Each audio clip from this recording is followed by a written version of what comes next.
The stars belonged to the Verotians, and they had held them for 300 years. Every species in the galaxy knew this truth. The Verotian Empire spanned 2,000 star systems, and the number of their warships was in the tens of thousands. When the Verotians wanted something, they took it. When they issued an order, the other species obeyed. That was how things were, and no one questioned it anymore. The Galactic Council gathered on a massive station drifting between the stars, far from any inhabited world. Representatives of 47 different species met in the majestic hall, but everyone knew the truth. The council existed only to make the Verotians' commands sound like agreements. The delegates could argue and debate, but in the end, they voted exactly as the Verotians demanded. Those who voted otherwise found their world subjected to economic sanctions, blockades, or worse. The delegate for the Verotians was a tall representative named Supreme Chancellor Vixit. His species stood on two legs, like many intelligent races, but their skin was rough and gray, like stone. Their eyes glowed with a dull red light, and when they spoke, their voices rumbled like distant thunder. Vixit sat in the largest chair in the council hall, towering over everyone else. It was not officially written in the protocol, but no one dared suggest he move. On this particular day, Vixit had called the council for an important announcement. The other delegates sat in their seats, waiting. Some species whispered nervously to one another. Others sat in silence, resignation etched on their faces. They all knew what would follow. The Verotians had found a new world to conquer. Honorable members of the council, Vixit began, his voice filling the hall without needing amplification. The Empire has made a discovery that will benefit all species under our protection. Our long-range scout ships have discovered a new world in the outer reaches of the galaxy. The planet is designated in our navigation systems as Sol 3, although the primitive inhabitants call it Earth. The delegates leaned forward. A new world always meant new resources, new labor, and new tribute flowing into the Empire. Some species might receive a small fraction of the wealth if they please the Verotians enough, Vixit continued. Initial scans show that the planet is rich in mineral resources and possesses a thriving biosphere. More importantly, it is inhabited by an intelligent species that calls itself humans. He activated a holographic display. In the center of the hall, images appeared of a blue-green world rotating around a yellow star. The planet looked beautiful, covered in oceans and clouds. Then, the display zoomed in, showing cities, transport, and the inhabitants themselves. As you can see, Vixit said with something resembling a smile, humans are a surprisingly primitive species. They have only recently begun to venture beyond their planet. Their fastest ships use chemical combustion as an engine. Chemical combustion like burning wood to create thrust. They had managed to send a few individuals to their moon, which they considered a great achievement. Several delegates made sounds that could have been laughter in their languages. Chemical rockets were a technology that most species had abandoned thousands of years ago. It was like discovering a civilization still using stone tools. Furthermore, Vixit continued, humans lack a unified planetary government. They are divided into nearly 200 separate political entities, many of which are in conflict with one another. They wage wars over resources, territory, and ideology. Their most powerful weapons, primitive nuclear devices, split the atom. Perhaps effective for destroying each other, but completely useless against modern defensive fields. The display showed more images.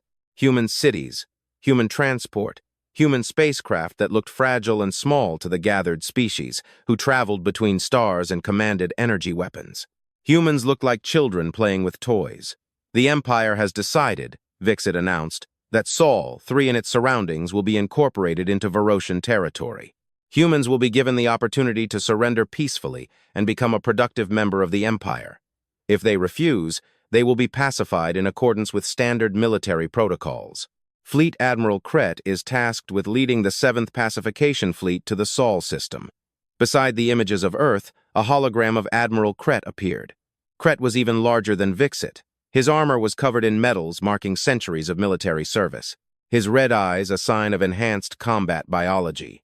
Kret had personally overseen the submission of 9 separate civilizations. He had never failed a mission. The 7th Fleet consists of 847 warships, Vixit said. This includes 6 dreadnoughts, 42 battleships, 150 cruisers, and various auxiliary vessels. The standard protocol for a pre-spacefaring civilization usually requires 100 ships. However, Admiral Kret has requested additional forces to ensure a proper demonstration of Imperial power. Humans must immediately and fully realize that resistance is impossible. The delegate from the Toxians, a small insectoid species, raised one of its front limbs. Supreme Chancellor, if I may ask, is such a massive fleet necessary for a species that cannot even fly faster than light? It seems excessive. Vixit's eyes fixed on the Toxian, and the delegate immediately lowered its limb. The size of the fleet is not just a matter of military necessity, delegate. It is a matter of sending a signal to all species in the galaxy. The power of the Empire is absolute. Our resources are limitless. We can afford to send nearly 1,000 warships to pacify a primitive world because we have tens of thousands more. Let every species remember this lesson. The Toxian delegate said nothing more. A wave of unease rolled through the hall. The delegates shifted in their seats. The message was clear. The Verotians could suppress any opposition by sheer numbers, even fighting an enemy that posed no real threat. The operation will begin in 3 standard weeks, Vixit continued. The 7th Fleet is currently gathering at Rally Point Gamma. Admiral Kret has calculated that the entire operation will take less than 1 planetary rotation of Earth. Humans will see the arrival of our ships. They will receive our ultimatum, and they will surrender. If they are foolish enough to resist, their military capacity will be destroyed within hours. Then we will proceed with standard integration protocols. Standard integration protocols. Every species in the hall knew what that meant. Humans would be forced to dismantle most of their armed forces. Their resources would be cataloged and taxed. Their labor would be directed to Imperial projects. Their culture would exist only as long as it did not conflict with Verotian interests. Within 1 generation, Earth would become just another conquered world, and its population just another people serving the Empire. This session of the Council will remain open, Vixit announced. All member species will have access to live broadcasts from the 7th Fleet during the operation. Admiral Kret has graciously agreed to broadcast the entire submission procedure so that the galaxy may bear witness to Verotian efficiency. I expect all delegates to watch and share these transmissions with their governments. Let it serve as a reminder of the power of the Empire and the futility of resistance. With those words, Vixit stood and left the hall. The other delegates sat for a while, digesting what they had heard. Then, they slowly began to disperse, returning to their quarters to send messages to their homeworlds. The Toxian delegate quietly met with the delegate from the Draxus, a mammal species with thick fur and sharp teeth. They stood in a side corridor, away from the main flow on the station. "Do you think the humans know?" the Toxian asked quietly. "Do they have any idea what is coming for them?" The Draxus sadly shook his head. How could they know? They barely understand that other intelligent species exist. They had been shouting into the void for decades with their radio transmissions, hoping someone would answer. Now someone has answered, and it is the worst possible answer. "I feel sorry for them," the Toxian said. "They seem so hopeful in their broadcasts. They speak of peace and cooperation between species. They dream of a united galaxy working for the common good. Then they are fools," the Draxus replied, though there was sadness in his voice. "The galaxy is not a place for cooperation. It is a place of dominance and submission. The Verotians dominate, and the rest of us submit. That is reality. Humans will learn this lesson just like we all did. At least they might survive," said the Toxian. "Verotians usually do not exterminate species that surrender quickly. If humans are wise, they will accept the first ultimatum." "Perhaps," the Draxus agreed. "But I have studied their transmissions. Humans are a stubborn species. They are constantly at war with each other, but they also have a strong sense of pride. They might do something foolish. They might start to resist. Then they will perish," the Toxian said simply. 847 Verotian warships against chemical rockets and nuclear weapons. It will not be a battle. It will be an execution. The 2 delegates parted ways. Each returned to their quarters to draft a message to their governments. Similar conversations were taking place all over the station. Some species felt pity for the humans. Some felt relief that the Verotians were focused elsewhere. Some felt anger at the injustice of it all but hid their feelings. Anger at the Empire was dangerous. On the upper levels of the station, in a secure command center accessible only to Verotians, Supreme Chancellor Vixit met with Admiral Kret via holographic link. Kret's image stood in the center of the room, life-sized and imposing. "The Council has been informed," Vixit reported. "They will observe the operation as required." Some expressed sympathy for the humans, but no one objected to the annexation. Of course they didn't object, Kret replied. They are too afraid of us, as they should be. Have you reviewed my operational plans? I have. The fleet capabilities seem more than adequate. I have approved your request for additional ships because I agree with your reasoning. This operation must be a demonstration of overwhelming force. Let the galaxy see what happens to species that cannot defend themselves. Kret chuckled. The 7th Fleet will arrive in the Sol system in exactly 3 weeks. We will exit hyperspace near the 4th planet, which the humans call Mars. From there, we will broadcast the standard ultimatum in all major human languages. I have studied their communication systems. They use something called the Internet, a primitive network connecting their entire planet. We will broadcast directly to every human device simultaneously. What do you think their response will be? Vixit asked. Total panic, Kret said with satisfaction. Their governments will frantically attempt to contact us. There will be confusion, disagreements over how to respond. Some will want to fight, but their military leaders will quickly realize they have no chance. In 6 hours, maybe less, a surrender will be offered. If not, we will begin the systematic destruction of military facilities. They will surrender after losing a few bases. And if they continue to resist? Vixit asked. Kret's eyes glowed brighter. Then we will begin orbital bombardment of their largest cities. 1 destroyed city will be enough. They will surrender immediately after that. Humans are emotional beings. According to our psychological profiles, they will not sacrifice their civilian population for a war they cannot win. Excellent, Vixit said. Remember, Admiral, this operation is being broadcast to the entire galaxy. Make it clean, efficient, and terrifying. I want every species to watch and understand that the Empire is invincible. It will be done, Supreme Chancellor. The 7th Fleet will bring glory to the Empire. Humans will be a footnote in our history. Just another primitive species that learned to bow before the power of the Verotians. The holographic link ended. Vixit remained alone in the command center, looking out the massive window at the stars. Somewhere out there, humans continued to live their lives, unaware that their fate was sealed.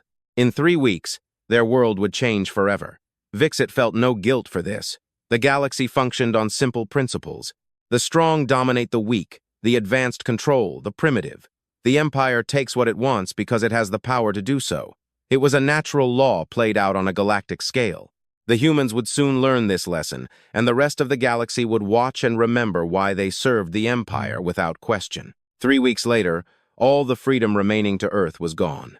The Verotian 7th Fleet exited hyperspace like a dark cloud spreading across the sky. 847 warships materialized near Mars. Their hulls reflected the distant light of the sun. Each ship was massive, built for war and intimidation. The smallest vessels were the size of human aircraft carriers. The largest dreadnoughts stretched more than 5 kilometers from bow to stern. Bristling with weapons capable of cracking planets, on the bridge of the flagship Eternal Dominion, Fleet Admiral Kret stood before the main view screen, watching the red planet Mars grow larger as his fleet lined up in formation. Around him, dozens of Verotian officers worked at their stations, coordinating the movement of hundreds of ships with honed efficiency.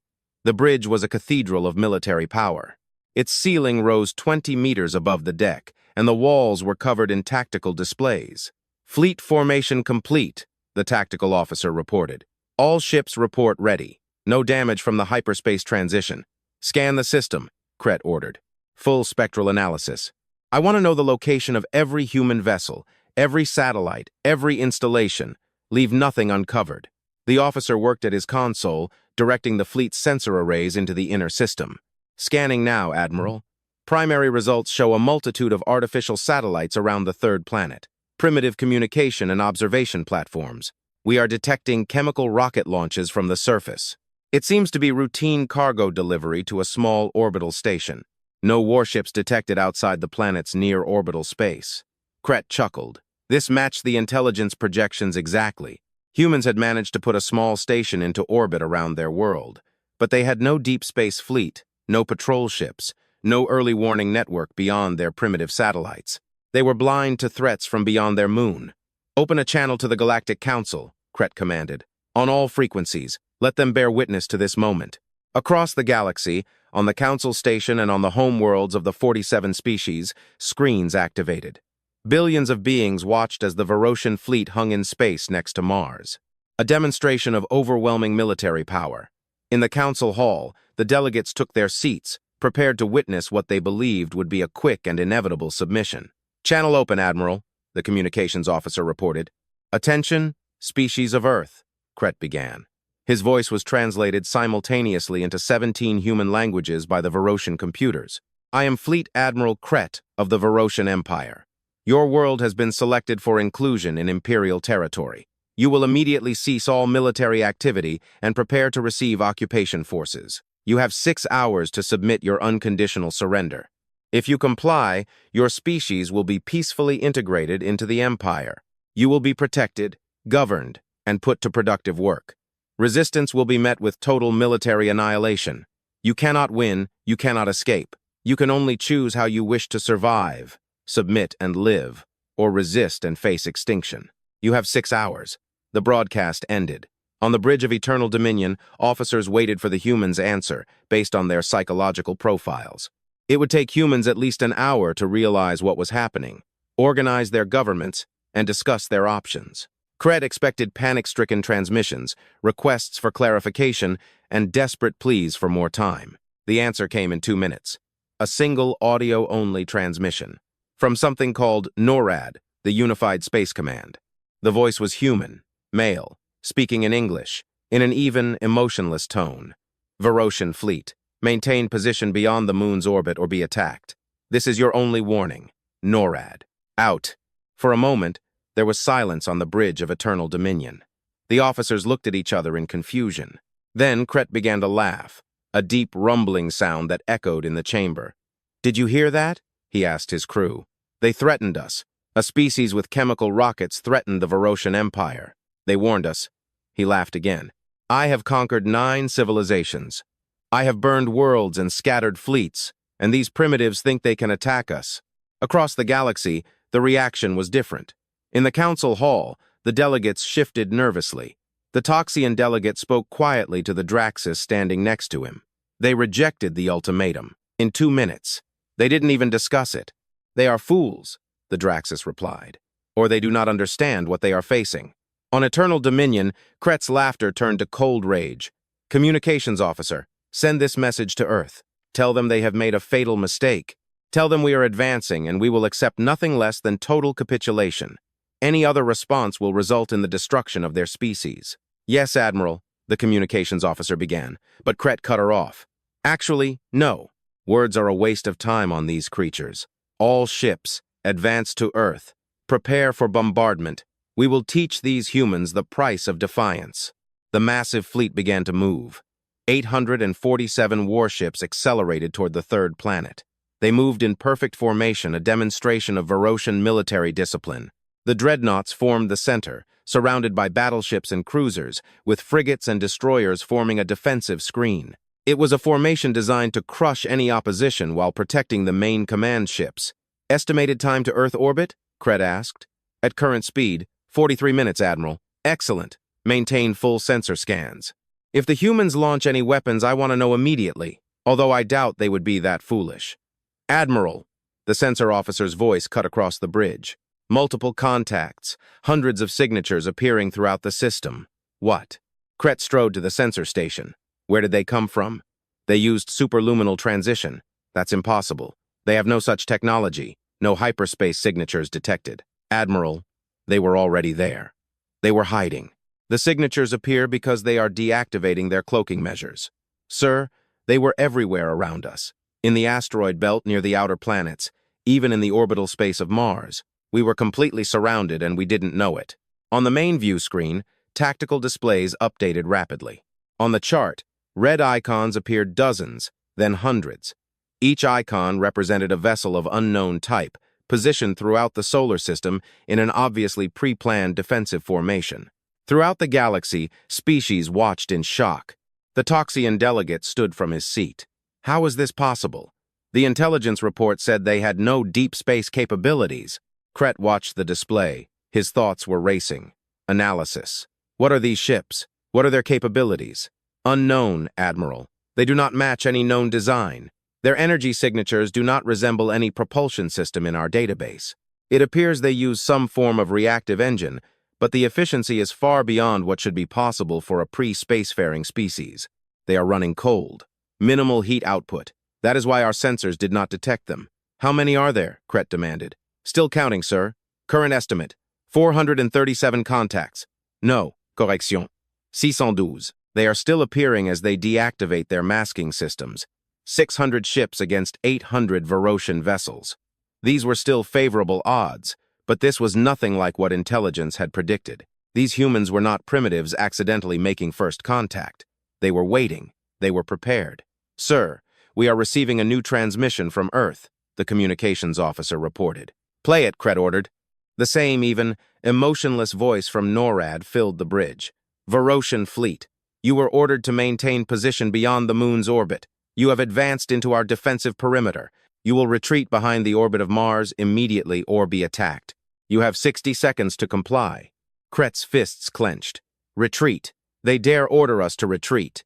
Target weapons on the nearest human vessel. All ships, prepare to open fire on my command. We will show these animals what happens when they threaten the Empire. Admiral, I recommend caution, the tactical officer said carefully. We do not know their capabilities. Perhaps we should. Enough, Kret roared. We are the Verotian Empire. We do not show caution to primitives. We do not retreat before inferiors. All ships, target the human vessels and fire at will. The Verotian fleet opened fire. Energy weapons blazed across space. Thousands of plasma bolts rushed toward the human ships. It was overwhelming firepower, enough to vaporize ordinary vessels, enough to shatter shields and melt armor. But the human ships moved. They did not maneuver like ordinary space vessels. There were no slow turns, no gradual acceleration. They moved in sudden, violent bursts of speed. Their reactive engines worked in sharp pulses. The Verotian targeting computers, designed to track ordinary ships, could not keep up. 90% of the shots missed. The few that did hit the human vessels were absorbed by the ship's defenses. Not energy shields like the Verotians, but something else. Ablative armor that burned away under plasma fire, sacrificing outer layers to protect the ship inside. It was a primitive solution, but it worked. They are scattering, the tactical officer reported. Adopting irregular formations, unpredictable movement patterns. Our targeting computers cannot lock onto a target, and then the humans opened fire in return. The first shot came from a vessel hiding in the shadow of Mars. It was not an energy weapon. It was something much simpler and much more horrific. A solid projectile, accelerated to 30% of the speed of light by electromagnetic rails. A kinetic kill vehicle. Nothing but dense metal moving at relativistic speeds, it struck the lead dreadnought, Glorious Conquest, in the front. The shields, designed to dissipate energy weapons, did nothing against solid matter moving at such speeds. The projectile punched through the shields as if they didn't exist. Through the 2-kilometer hull, through the internal compartments, through the reactor core in the heart of the ship Glorious Conquest fell apart. Its reactor ruptured and destabilized. It detonated in a flash of light visible from Earth. 5,000 Verotian crew members died instantly. The shockwave damaged 2 neighboring cruisers. On the council station, the delegates watched in horror at their screens. The Draxian delegate whispered, "They just destroyed a dreadnought in one shot." How? The humans did not pause. More kinetic weapons fired from positions throughout the system. Solid metal, cheap to produce but impossibly deadly at relativistic speeds. Verotian shields could not stop them. Verotian armor could not withstand them. Ships that had conquered civilizations were dying from weapons that would be considered crude and primitive by galactic standards. "Maneuver and evade," Kret ordered. "All ships, break formation and disperse. We need to avoid these weapons." But the humans had foreseen this, too. When the Verotian fleet broke and scattered, the human ships accelerated inward, closing the distance. And as they got closer, they revealed other weapons. Missiles that maneuvered in ways that should have been impossible. Nuclear warheads that detonated against the Verotian hulls. Lasers pumped by nuclear explosions that burned through armor at close range. "They are everywhere!" the sensor officer screamed. "Sir, they are using our own wreckage as cover. They are hiding behind our destroyed ships and setting ambushes on our formations." Kret watched in growing horror as his fleet was torn to pieces. The humans fought in a way he had never encountered. No honor, no formation discipline, no predictable tactics. They attacked from unexpected angles, used decoys and electronic warfare to confuse sensors, sacrificing smaller ships to distract Verotian fire while heavy vessels lined up for kill shots. "Order the fleet to retreat. Kret finally commanded. "Beyond Mars, prepare for a jump to hyperspace." The fleet tried to comply. The Verotian ships turned away from Earth. Their engines were at maximum power, but hyperspace jumps required time. The ship's computers needed 30 seconds to calculate a safe coordinate to map a course through hyperspace that would not lead to a catastrophic collision with stellar masses. 30 seconds, during which the ship had to fly in a straight line, maintaining stable orientation for the jump. The humans knew this. It was in the technical specifications that the Verotians themselves published in their broadcasts, boasting about their ability to rapidly reposition strategically. The humans had built their entire battle plan around this 30-second window. When the Verotian ships oriented for the jump, the human missiles found them. Every ship that tried to run became a priority target. Kinetic weapons, nuclear warheads, and concentrated laser fire struck the vessels at their most vulnerable moment. Ships exploded or tumbled with destroyed hyperdrives. Unable to flee, unable to fight effectively. "They are not letting us retreat," the tactical officer screamed. "Sir, every ship that attempts to jump becomes a target. We have lost 43 vessels in the last minute alone." Kret stared at the tactical display, watching the red icons representing his ships disappear one by one. This was supposed to be a simple pacification mission, a demonstration of imperial power. Instead, it was turning into a slaughter. Timestamp 8:33. The Verotian cruiser Infinite Victory managed to destroy a human frigate that had approached too close. The cruiser's captain, an experienced officer named Trexus, allowed himself a moment of satisfaction. Finally, a confirmed kill. Finally, proof that the Verotians could still fight. That satisfaction lasted exactly 4 seconds. 6 human destroyers that had been pretending to run suddenly changed course. They had used the frigate as bait. The same tactic that had worked before. The human ships did not value individual vessels like the Verotians did. They saw their own ships as tools, as weapons to be expended if it meant destroying enemy vessels. It was a calculation that terrified the Verotians, who valued military tradition and the honor of the individual ship. The destroyers opened fire at close range. Infinite Victory and its 3 escort ships were struck by concentrated fire from several directions simultaneously. The shields collapsed, the armor melted, the reactors went critical. 4 Verotian ships died in 40 seconds.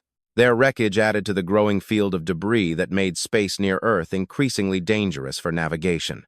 Throughout the galaxy, species were beginning to understand what they were witnessing. This was not just a battle, it was a statement. Humanity was showing the galaxy that technological superiority means nothing without the will to use it effectively. The Verotians had the better ships, the better weapons, the better shields, but the humans planned better, trained better, and were willing to sacrifice more to achieve victory. Timestamp owns 0. On Eternal Dominion, Admiral Kret's flagship, a direct hit was scored on the command deck. A kinetic weapon, fired from a human battleship, struck the front of the dreadnought, exactly where intelligence indicated the Verotian command centers were. The projectile, moving at relativistic speed, punched through 30 meters of reinforced armor and detonated its small nuclear warhead inside the command deck. Kret had one moment to realize what was happening. He saw the ceiling above him crack and buckle. He saw his officers thrown from their stations by the shockwave. He saw flames erupting from ruptured conduits. He saw the view screen shatter and the atmosphere begin to vent into space. His final transmission, broadcast on all Verotian channels and heard by every species in the galaxy, was a scream of disbelief and rage. How can these primitives? Then, the reactor core of Eternal Dominion destabilized. The flagship that had led 9 successful pacification campaigns, that had destroyed countless enemy vessels, that was supposed to be unsinkable, split into 3 large sections and dozens of smaller fragments. Admiral Kret and his crew of 12,000 died instantly. The loss of the flagship threw the Verotian fleet into chaos. Without Kret's leadership, without central command and control, individual ship captains had to make their own decisions. Some tried to fight, some tried to flee, some tried to surrender, broadcasting pleas for mercy. The humans offered none. This was not a battle for conquest or resources, it was an extermination. Every Verotian ship in the system was a designated target, and the human fleet would not stop until all targets were destroyed. No prisoners, no survivors to report to the Empire. There would be no witnesses, except for those who watched from beyond the galaxy. None. Timestamp 1322. A Verotian scout ship, a fast messenger, managed to break out of the battle. Its captain, a young officer named Killet, piloted the fastest ship in the fleet. Scout ships were designed for speed, not firepower, built to run from threats and report intelligence. Killet pushed his ship's engines beyond safe limits, racing toward the outer system, trying to reach a point far enough from the sun's gravitational well to make a safe jump to hyperspace. He was going to make it. The human ships were too far away, too busy with other targets. A few more minutes and he would jump. He would escape.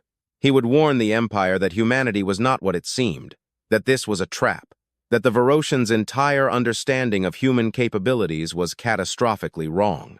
But then, one human ship appeared on his sensors, accelerating from the direction of Saturn's moons. The contact's speed was impossible. No ship should have been capable of accelerating so quickly without killing its crew from G-force. The human vessel moved at speeds that would have turned organic bodies into paste, performing maneuvers that would have crushed bones and ruptured organs. Killet understood.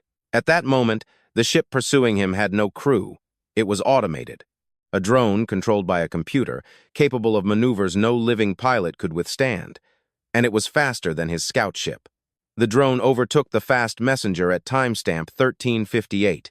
It did not use missiles or energy weapons. It simply rammed the Verotian ship at high speed. Its reinforced nose punched through the Verotian ship's engines and reactor core. Both vessels exploded in a short flash of light, adding 2 more debris fields to the solar system. But before the collision, Killet managed to send one last transmission, a burst of data on emergency Verotian frequencies, a warning to the Empire, a desperate message that would take years to reach Verotian space via standard communication channels, but would eventually arrive. The message was simple. Earth is not what we thought. They were ready. They were waiting. The entire fleet is lost. Do not come here for the sake of the Empire. Do not come here. Timestamp 14:0. The last Verotian ship in the Sol system, a damaged frigate trying to hide in the shadow of Mars, was detected by human sensor scans and destroyed by concentrated missile fire.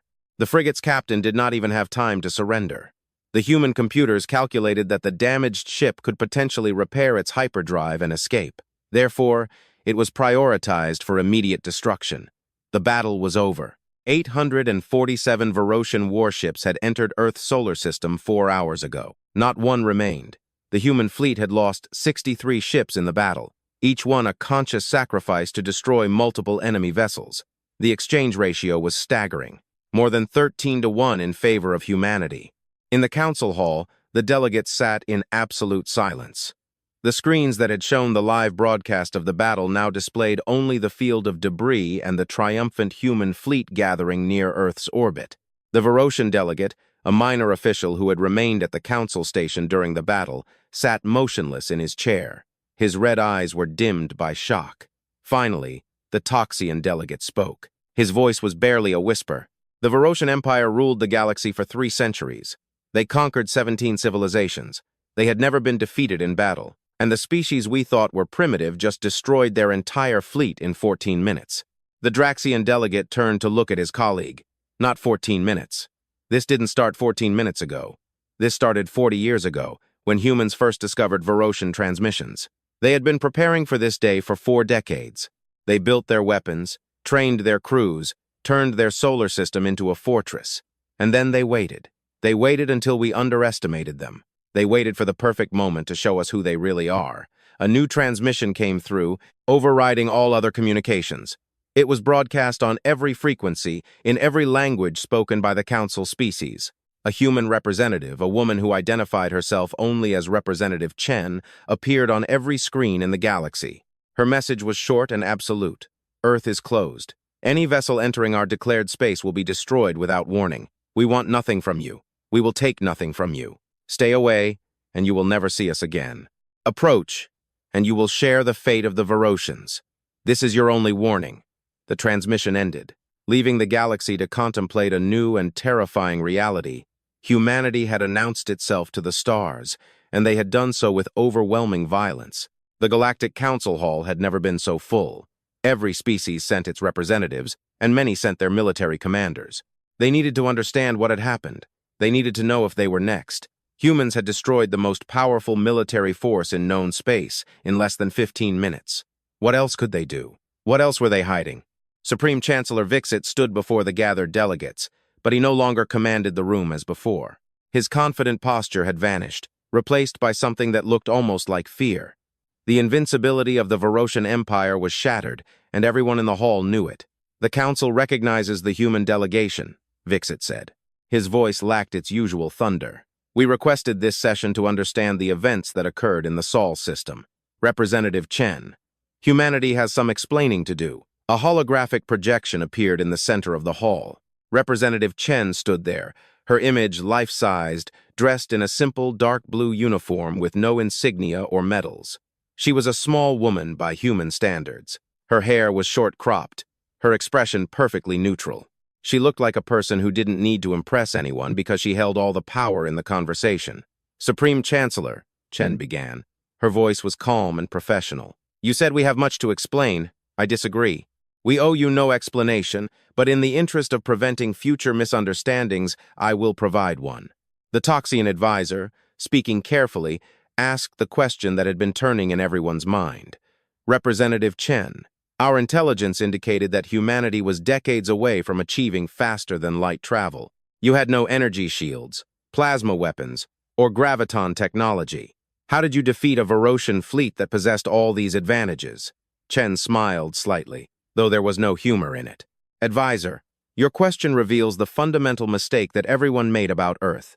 You measured our technology and assumed you understood our capabilities. You saw that we used chemical rockets and nuclear weapons and decided we were primitive. You were wrong." She activated a display that showed a timeline visible to all delegates. 40 years ago, human radio telescopes detected transmissions from outside our solar system. Verotian military transmissions, to be exact. Fleet movements, tactical discussions, celebrations of conquered worlds. We learned that intelligent alien life exists. We also learned that the galaxy is an unfriendly place. We learned that the dominant force in this region of the galaxy conquers species like ours without hesitation. The delegates shifted nervously.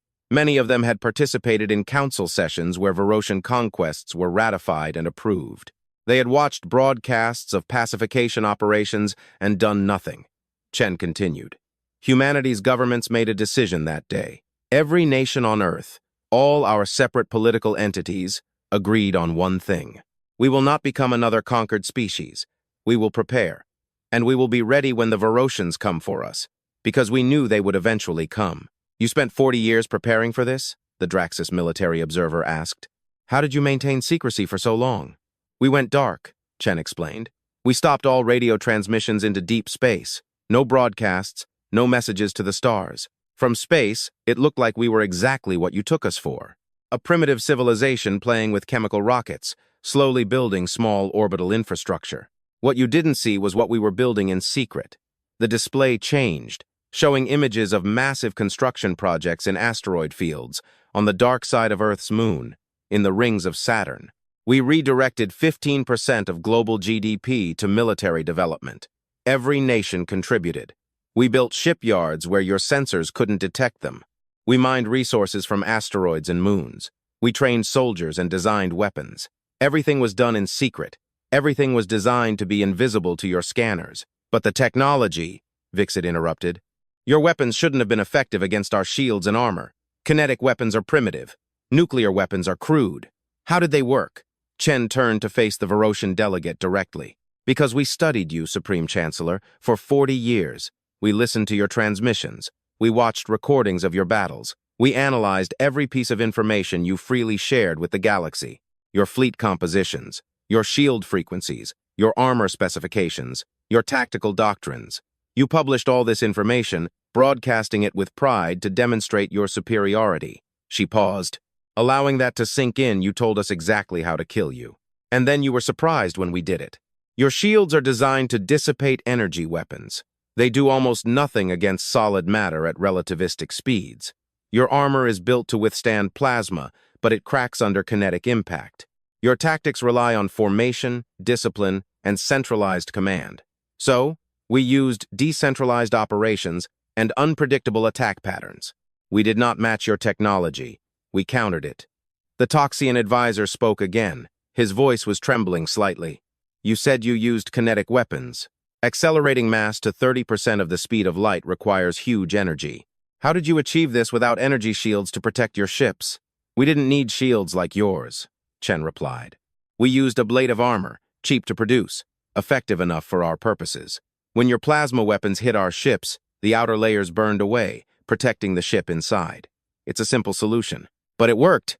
Many of our technologies are simple, advisor. That is their strength. They are reliable. They are easy to produce in large quantities, and they do not require the exotic materials your advanced systems need. She advanced the display again, showing diagrams of human ships. Our ships are built around the principle of redundancy and simplicity. If a system fails, there are backups. If a component is damaged, it can be replaced quickly. Our vessels are not elegant or complex by your standards, but they are effective, and we built hundreds of them in secret over 4 decades. The delegates were beginning to understand the scale of what humanity had accomplished. An entire species, united by an external threat, had turned its world into a military fortress without anyone in the galaxy noticing. It was unprecedented.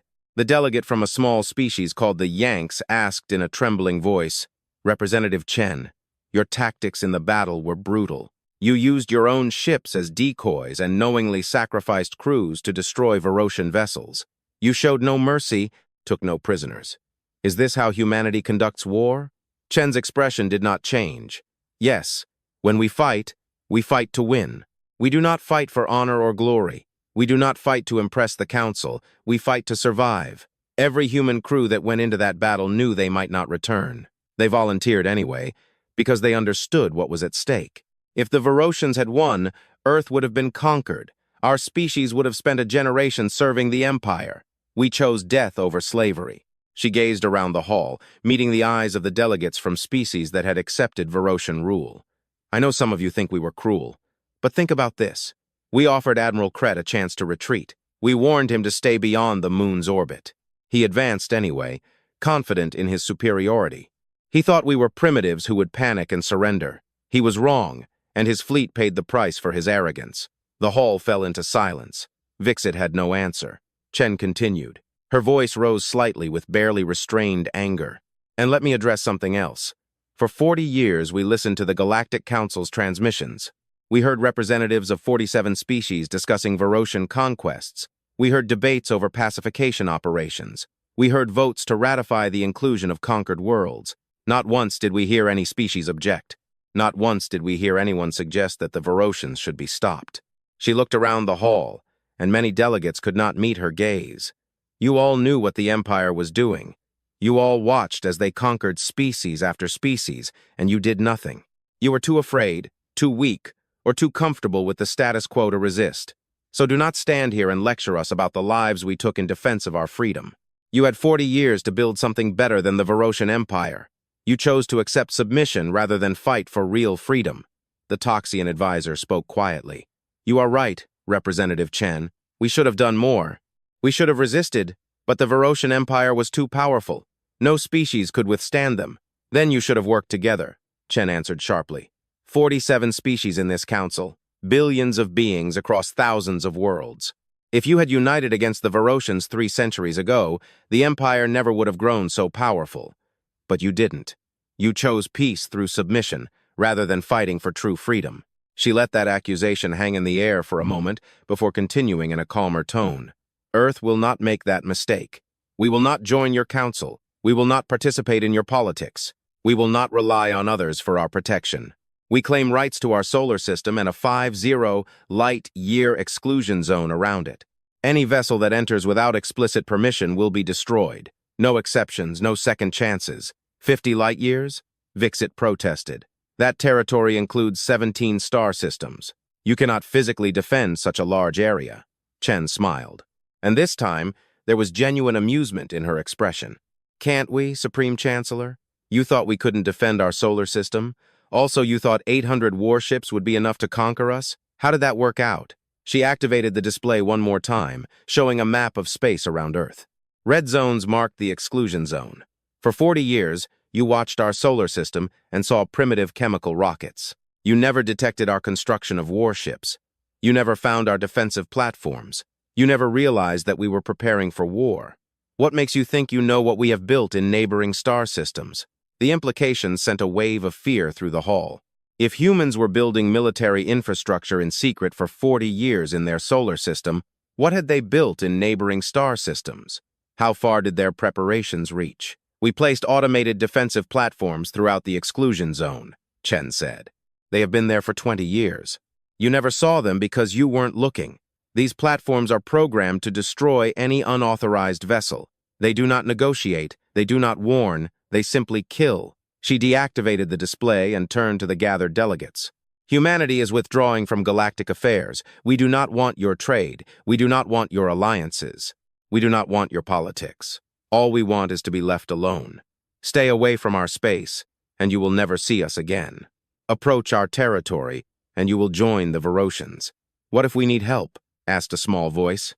It was the delegate from the Plix, a species that had been conquered by the Verotians 200 years ago. What if other species try to expand their empires now that the Verotians are weakened? Will you help us? Chen looked at the delegate with what might have been sympathy. No, Earth's policy is isolation and self-defense. We will not intervene in galactic conflicts. We will not be your saviors. You need to save yourselves. Build your own defenses. Form your own alliances. Create the peaceful galaxy you claim to want, but do it without us. She paused, then added quietly, I am sorry, but humanity has learned a hard lesson. We cannot trust other species to protect us. We cannot rely on councils or agreements. The only security is self-sufficiency. That is why Earth is closed. The holographic projection began to fade. Before it vanished completely, Chen delivered one last message.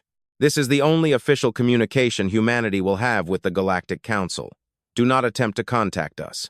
Do not send ambassadors or trade delegations. Do not test our exclusion zone. We have said everything that needs to be said. Remember what happened to the 7th Fleet of the Verotians, and stay away. The projection disappeared, leaving the council hall in stunned silence.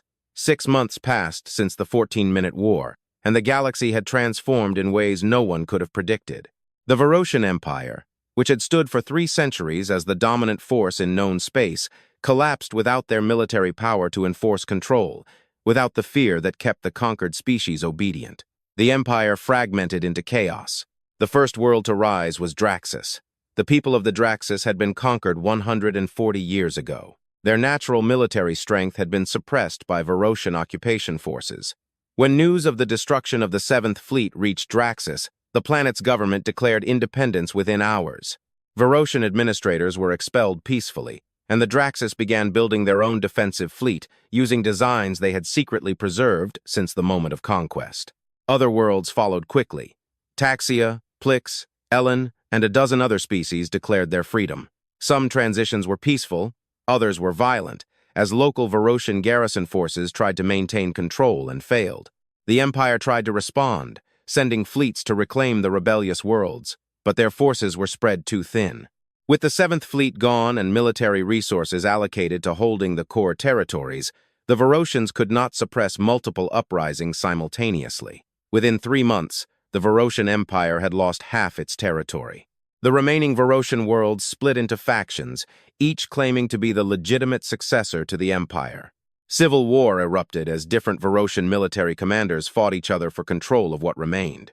The species that had conquered 17 civilizations was tearing itself apart. The Galactic Council, already weakened by its inability to predict or prevent the human threat, became irrelevant almost overnight. Member species stopped attending sessions. The Council Station, once a symbol of galactic unity, became a ghost town. Representatives who did show up spent their time arguing about blame and responsibility rather than dealing with the chaos spreading across the galaxy. The Toxian advisor, one of the few who still attended sessions regularly, stood before the nearly empty hall and spoke to anyone who would listen. We failed, all of us. We allowed the Verotians to build an empire based on fear and conquest. We thought it would bring stability. We thought it would bring peace, but it was a false peace maintained only by the threat of violence. And when someone finally stood up to that violence and won, the entire structure collapsed. At the back of the hall, the Draxian military observer nodded in agreement. The galaxy is entering an arms race now. Every species that can afford to is building warships. Everyone is studying human tactics, trying to understand how they defeated the Verotians so easily. Everyone is afraid that they might be next on someone's list of conquests. Can you blame them? The Toxian replied. Humans showed us that technological superiority means nothing if you lack the will and planning to use it effectively. They also showed us that isolation and self-defense are more reliable than treaties and councils. Why would any species trust the council to protect them after we failed so completely to see the threat that Earth posed? The Draxus had no answer to that, but while the rest of the galaxy plunged into paranoia and conflict, Earth's exclusion zone remained absolutely quiet. No ships entered, no communications went out from human space. Long-range sensors detected activity around Earth's Sunday. But at such distances, it was impossible to determine what the humans were building. Massive structures appeared in orbit around Jupiter. Strange energy signatures were detected near Saturn. Ships moved between the planets inside the Sol system, but no one dared to cross the 50 light-year exclusion zone. Species began to speculate. Were the humans building colonization ships? Were they building weapons platforms that could strike targets throughout the galaxy? Were they developing new technologies that would make them even more dangerous? The terrifying truth was that no one knew, and no one dared to get close enough to find out. A small research vessel from the homeworld of Plix made the mistake of entering the exclusion zone, looking for habitable planets for colonization. The ship was 51 light-years from Earth. When it crossed the border, there was no warning, no communication. The automated defensive platforms that had been hiding in the darkness activated and destroyed the Plix ship. The entire crew of 37 died instantly. The message was clear. Earth had meant every word. The exclusion zone was absolute. In the Verotian state, the successor factions of Vixit, what remained of the military command, met in an emergency session. They had lost contact with 17 garrison fleets. Their economy was collapsing as former conquered species stopped sending tribute, and the Civil War drained their remaining resources. But worse than all that was the fear that humans might expand beyond their exclusion zone. "What if they decide to attack us?" asked one commander. "What if they see the Empire's weakness and decide to eliminate us completely?" "They won't," replied Admiral Traxus, one of the few senior officers who had survived the political purges after the destruction of the Seventh Fleet. The humans were very clear. They want isolation. They want to be left alone. As long as we do not enter their territory, they have no reason to come after us. "But what if other species attack us?" protested another commander. "What if the Draxus decide to retaliate for their conquest? Will the humans help us?" Traxus laughed bitterly. "Will they help us? Did you listen to Representative Chen's speech? She said Earth will not intervene in galactic conflicts. We are on our own. We created this situation by underestimating them, and now we must live with the consequences." He pulled up a star map showing the region of space around Earth. The 50 light-year exclusion zone was marked in red, a massive sphere of space that was now completely forbidden to the rest of the galaxy. Humans had claimed rights to more than just territory. They had claimed rights to independence from the galactic order. They had shown that it was possible to stand alone, to defend oneself without treaties or alliances. And now every species in the galaxy was trying to copy them. Deep in space, far from any inhabited world, a secret meeting took place. Representatives of 7 species gathered on board a neutral vessel, meeting without official approval from their governments. They called themselves the Liberation Coalition, and they had a radical idea. The Draxian representative spoke first. "We all know why we are here. The Verotian Empire is finished. The Galactic Council is useless. Humans showed us that self-sufficiency and strength are the only real security. But we cannot all become Earth. We don't have 40 years to prepare. We don't have their unity or their resources. Then we work together," said the Toxian representative.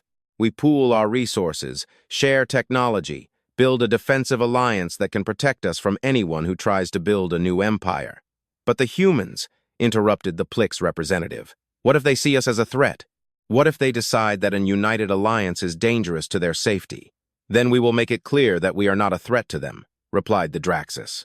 "We respect their exclusion zone. Absolutely. We make no attempt to contact them or gather intelligence on their activities. We prove through our actions that we want the same thing they do, peace through strength and the right to self-determination." Over the next few months, the Liberation Coalition grew. Species joined quietly, sharing defensive technologies and coordinating military production. They adopted some human tactics, building smaller automated defensive platforms, focusing on redundancy and simplicity over technological complexity. They studied the Battle of the Sol system obsessively, learning every lesson they could from the human victory. But they also did something the humans did not. They shared their knowledge openly with each other. They built trust through cooperation. They created what the Galactic Council had never been, a true alliance of equals, working for mutual protection. On Earth, at the Unified Defense Command Center, Representative Chen sat with her senior staff, reviewing intelligence reports from outside the exclusion zone. They had sensors located on the edge of their declared space, monitoring galactic activities from afar. The galaxy is reorganizing, her intelligence chief reported. The Verotian Empire is effectively dead. Multiple successor states are fighting for control of what remains. Meanwhile, at least 15 species have formed defensive alliances. The largest group calls itself the Liberation Coalition. They seem to be adopting some of our tactical doctrines. Good, Chen replied. Let them build their own defenses. Let them learn to defend themselves. That's what we wanted, isn't it? A galaxy where species are not conquered by empires. But what if one of these alliances becomes powerful enough to threaten us? Asked the military advisor. What if they unite the galaxy against Earth? Chen pulled up a display showing the expansion of humanity's infrastructure throughout the solar system. Massive orbital habitats around Earth, mining operations on asteroids, fusion energy plants on the moons of Jupiter, research stations throughout the system, construction sites building the next generation of defensive platforms and warships. Let them try, she said calmly. We destroyed the Verotian 7th Fleet in 14 minutes, using technology we developed 40 years ago. Do you think we've been standing still since then? Do you think we haven't continued to innovate and improve? She zoomed in on the display to show the structures being built in the far reaches of the solar system. Ships using new propulsion systems, weapons platforms with capabilities far beyond what was used against the Verotians. Research into technologies that were still theoretical but showed incredible promise. The Verotians made a mistake, Chen continued.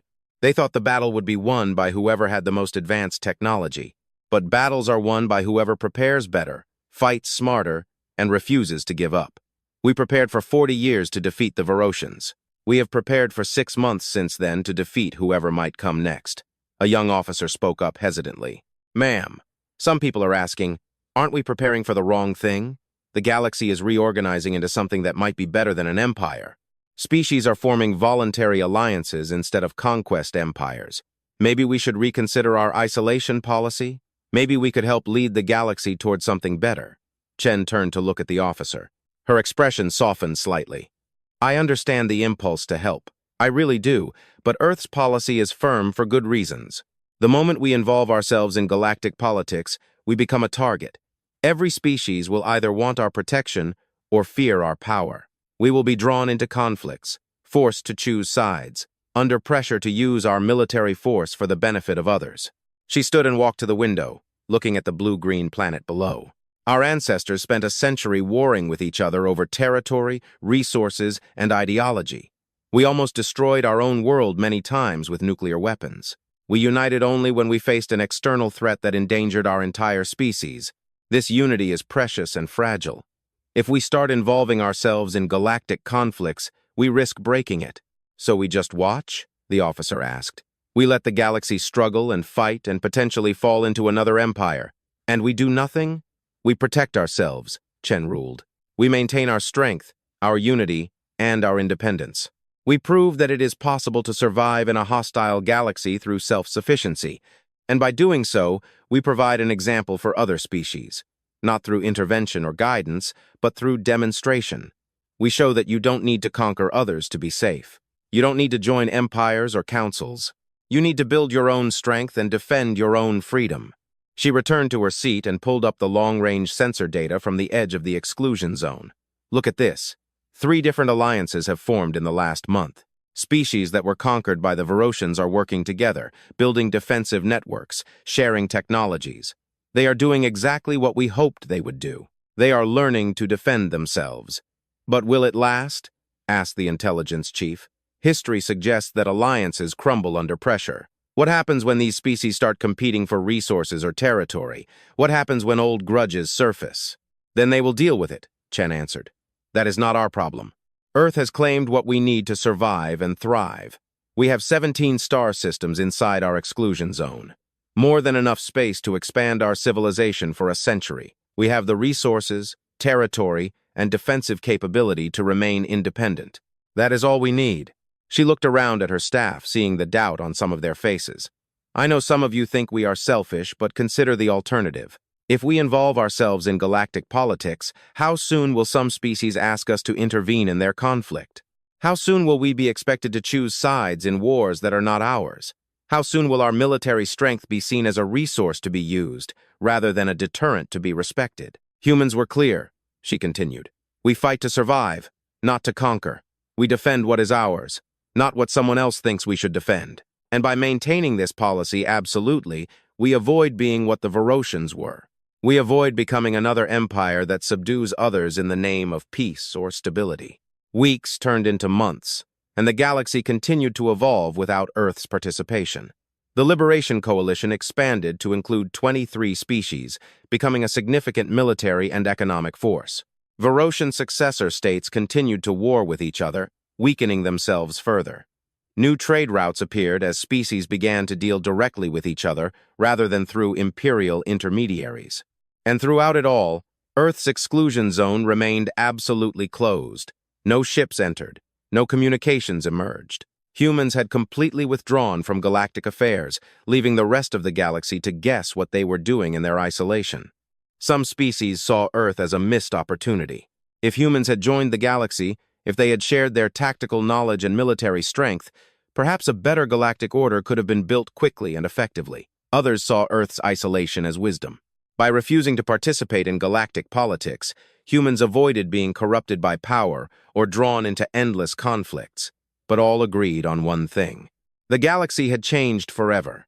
The fall of the Verotian Empire proved that no force is invincible. Earth's victory demonstrated that technological superiority can be overcome by better planning and will, and humanity's isolation showed that it is possible to survive without joining the great game of galactic politics. In the end, Earth achieved exactly what it wanted: security through strength, independence through self-sufficiency, and peace through the clear signal that it was too dangerous to threaten them. The galaxy learned to fear the silent sphere of space around Earth Sunday. They learned that beyond that border lay a species that would not negotiate, would not compromise, and would not hesitate to destroy anyone who crossed them. And they learned to stay away. At the Unified Defense Command Center, Representative Chen reviewed the latest intelligence reports and allowed herself a small smile. The strategy had worked. Earth was safe, humanity was free, and the galaxy, for better or worse, would have to find its own way forward without them. "Ma'am," an aide approached quietly. "The Liberation Coalition has sent another request for diplomatic contact. They are asking if Earth would consider sharing defensive technologies, even on a limited basis." Chen shook her head. "Standard response. Earth's position has not changed. We appreciate their respect for our exclusion zone, but we will not engage in diplomatic relations or technology sharing. Encourage them to continue developing their own innovations. They have done well so far without our help." The aide nodded and left to draft the response. Chen returned to her displays, watching humanity continue to build, grow, and strengthen itself within the safety of its declared space. Earth was closed, and it would remain closed for as long as necessary, perhaps forever, because humanity had learned the hardest lesson the galaxy could offer. In the end, you can truly rely only on yourself. Treaties can be broken, alliances can fail, but strength, properly built and carefully maintained, will endure. The Verotian Empire fell in 14 minutes.